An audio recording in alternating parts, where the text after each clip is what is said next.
There has been an ongoing fight since this country began, and it's governed the entire course of most of humanity on this planet. And what Trump has helped to reignite, to bring back into the American consciousness, is a sense that this is the fight.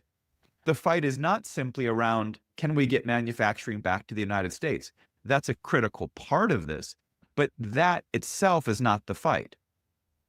The fight is, can you establish a system for all nations that will eliminate the right of globalists, the right of imperialists to parasite off of the human population through cheap labor, through corporate governance, whether it's DEI or climate change and population control, the international drug trade.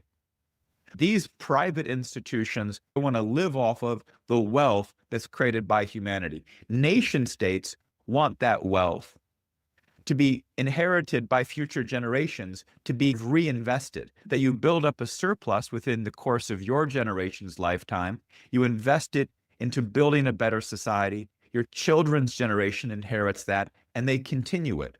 And it builds up advancing civilization. The imperial side will largely borrow and steal from the future to accumulate wealth within a very small handfuls of what we would call oligarchs. This fight was defined by our American Revolution. So it's in our blood, it's in our bones. It's kind of what makes us American. We just don't tend to go along with this globalist dynamic. Other nations have just been accustomed to it. They've been dominated by some level of parasitic class. In the imperial system, the human individual is seen as a kind of brute labor, beast or burden, to farm the land. In the other system, what we might call a republican system, the human individual was viewed differently.